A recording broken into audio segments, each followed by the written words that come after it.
होंगे कि साइबेरिया भी अंटार्कटिका के जैसे चारों तरफ से बर्फ से घिरा हुआ है और इस इंसिडेंट के पीछे तो खुद रशिया के प्रेसिडेंट भी लगे हुए थे। मतलब कुछ तो गड़बड़ जरूर होगी, तभी रशिया के प्रेसिडेंट में इसमें इंटरेस्टेड थे।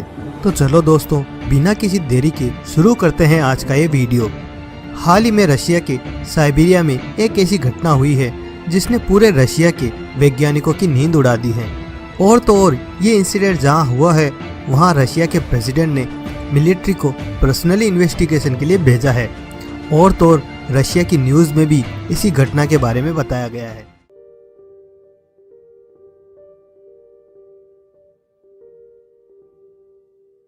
कई लोगों का तो यहाँ तक कहना है कि इस इंसिडेंट के होने की वजह कोई और नहीं बल्कि एक यूएफओ की क्रैश लैंडिंग होनी बताया गया है।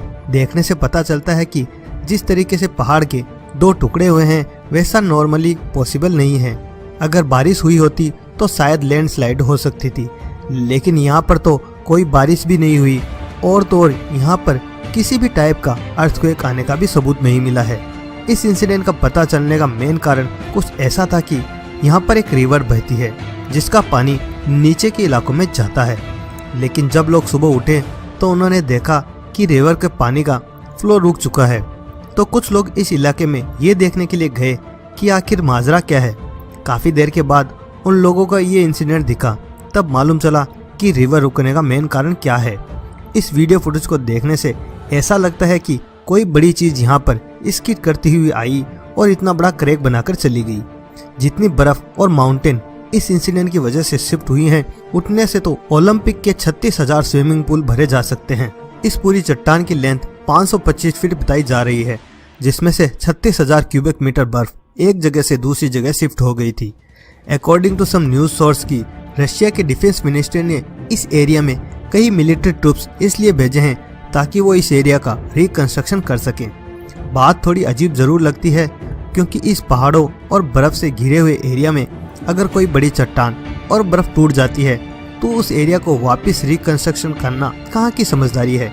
क्या फायदा मिलेगा इस एरिया पर रिकंस्ट्रक्शन करके?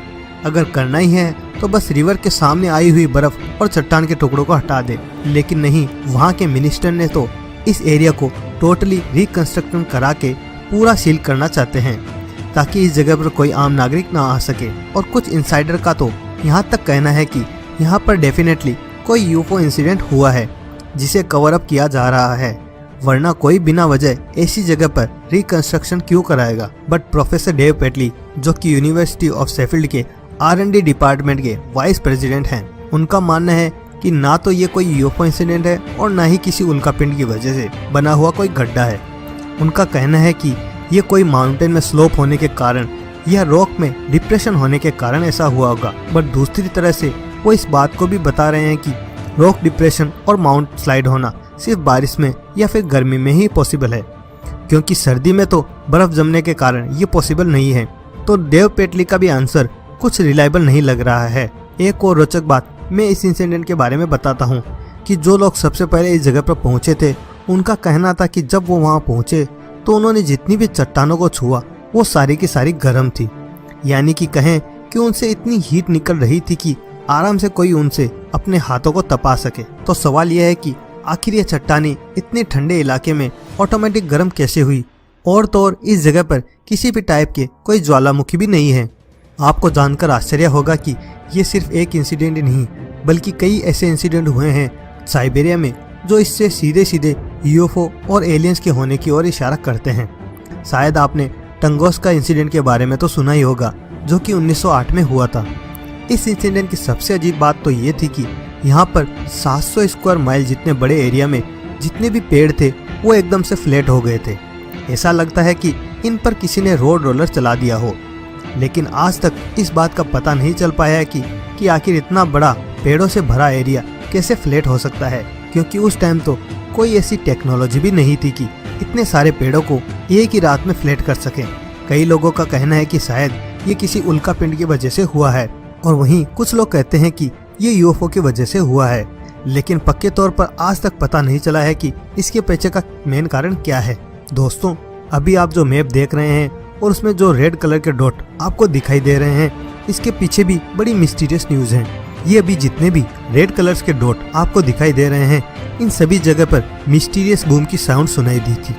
ये साउंड ऐसी थी जैसे कि कोई एक्सप्लोजन हुआ हो, लेकिन जब इन सभी एरिया को सर्च किया गया तो यहाँ पर किसी भी प्रकार का एक्सप्लोजन होने का कोई भी सबूत नहीं मिला।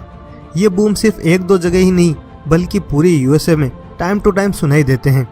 इन सभी को वहाँ के लोकल न्यूज चैनल ने भी कवर किया है।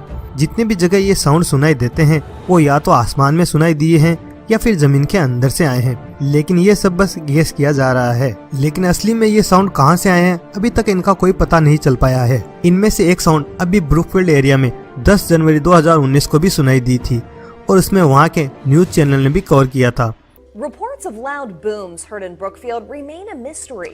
While people at Brookfield still suspect the explosion-type noises are related to local injection wells, Glenn Stevens says state regulators have found no evidence of that.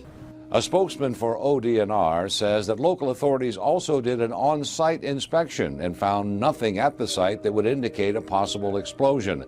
They say that the police believe that the booms may have been related to firearms on a property near the site. Yeah, very distinct. You know, it's something that you've not heard here before. And it's loud? Very loud. It's like an explosion. I call it an explosion boom.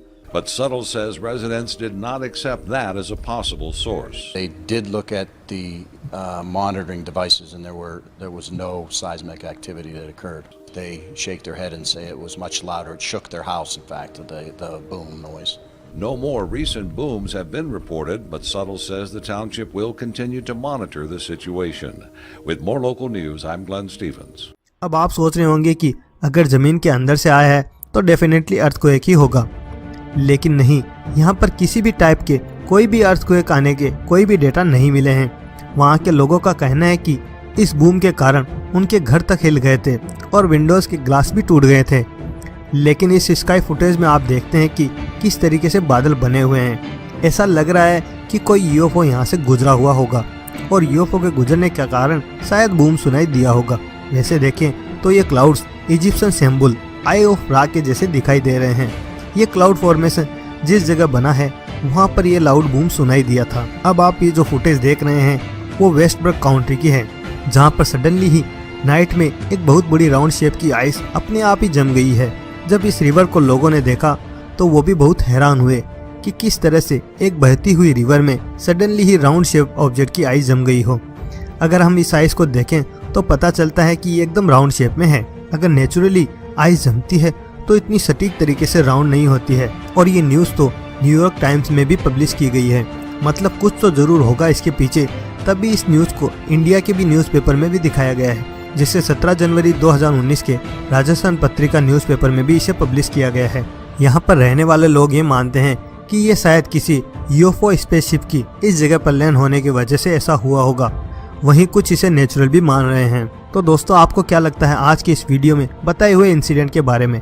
हमें comment box में जरूर बताएं। तो दोस्तों, ये था आज का वीडियो। आई होप कि आपको वीडियो अच्छा लगा होगा। अगर हाँ तो इस वीडियो को लाइक करें, शेयर करें इसे अपने फ्रेंड्स और फैमिलीज के साथ में। अगर आप हमारे चैनल पर पहली बार आए हैं तो चैनल को जरूर सब्सक्राइब करें और बेल आइकन को भी दबा दें ताकि आपको मेरे आने वाले नए वीडियो की नोटिफिकेशन मिल सके। तो चलो यार, आज के लिए बस इतना ही। मिलते हैं अगले वीडियो में कुछ नए मिस्टीरियस फैक्ट्स के साथ। तब तक के लिए बाय।